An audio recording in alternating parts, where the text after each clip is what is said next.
Well, good morning.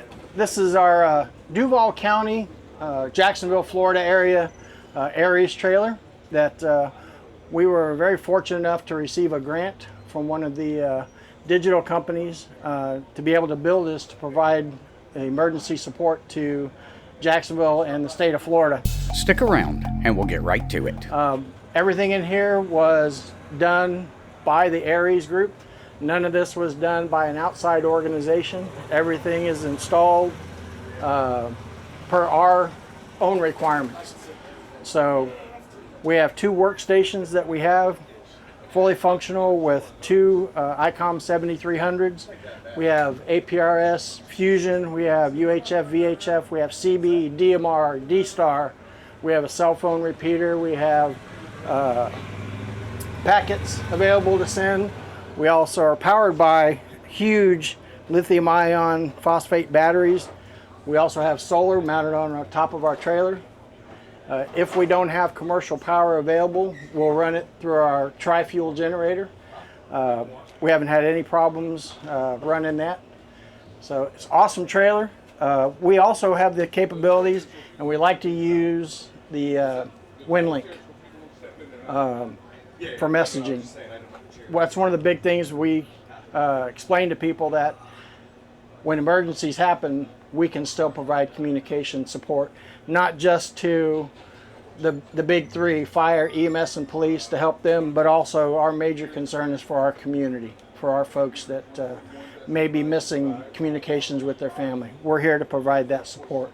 So we have computers that we can break out, run one station as strictly voice, one station as a WinLink station. We have a printer. We can print out the messages from their families, put them in an envelope, and give it to the families. Now that's a nice touch right there. You don't see that in a lot of ARES trailers, that ability to print it out and hand it off. Exactly. And that's one of the things, that's why we have a tent. We set up the tent outside. We'll have somebody drafting the messages for them, helping them with that. Bring it in here. We'll batch upload, then we'll batch download, tell them to come back in a couple hours.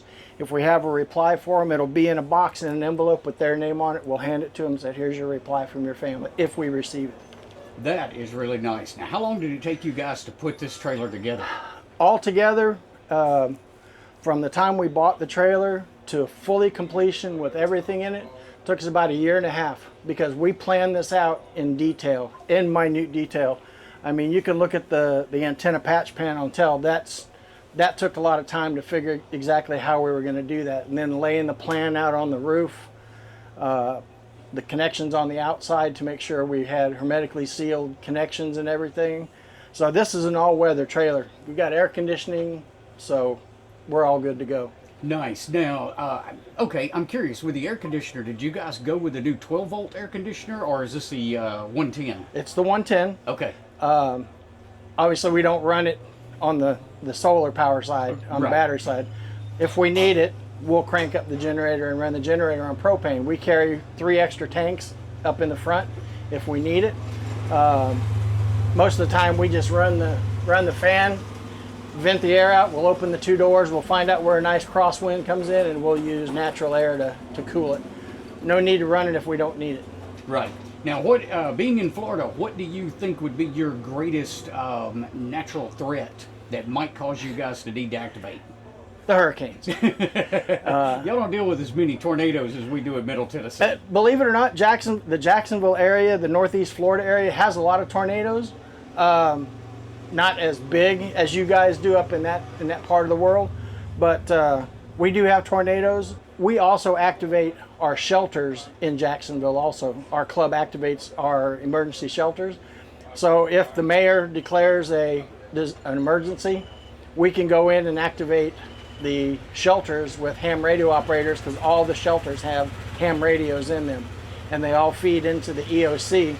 So the EOC is right there. They have the ham operators that are talking from the shelters to the EOC if we lose power or communications throughout Jacksonville. So it sounds like y'all got a really good working relationship with your county and your EMA. We do. Wish it was a little better. Obviously, most people do. They're still trying to get an understanding of what we do. We have a thing every year called Jack's Ready Fest, which is your all EMS and emergency support organizations. They have a festival every year for the city of Jacksonville, so they can come out and look and see what is supporting the city of Jacksonville. And we make it perfectly clear to them that we are not funded by the city, the state, or the federal government. Everything that we do is by donation or by the generosity of the members of the ARES group. Now, out of curiosity, have you given any thought, or your group given any thought to adding Meshtastic capabilities? Funny you should mention that. We have a Meshtastic unit installed on the trailer. Okay. So, still learning. I mean, it's new in its infancy, so Right.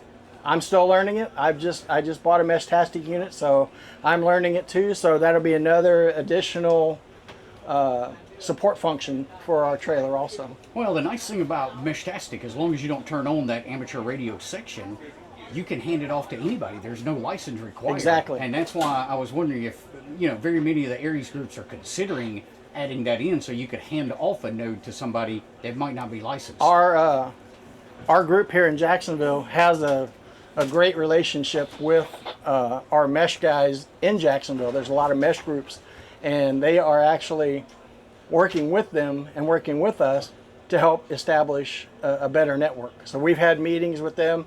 They've come in and given briefings on how Meshtastic works. So we talk to them all the time.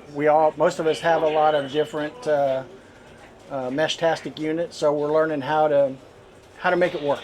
Nice. Now, in addition to the generator, you also said you have solar on the roof? Yes, we have solar panels mounted on the roof, feeding in through our solar controllers down into our batteries. How much solar did you decide was enough to put on the roof? To be honest with you, I don't know exactly how big the panels are. I know Okay. there's two huge panels on the roof. Okay, so you're probably in the 400 or 600 Probably. watt range. Yes, sir. Okay, I was just kind of curious. Man, greatly appreciate you taking a few minutes and walking No us problem. through the trailer Thank you this very morning. much. Appreciate Thank you. Thank you for coming.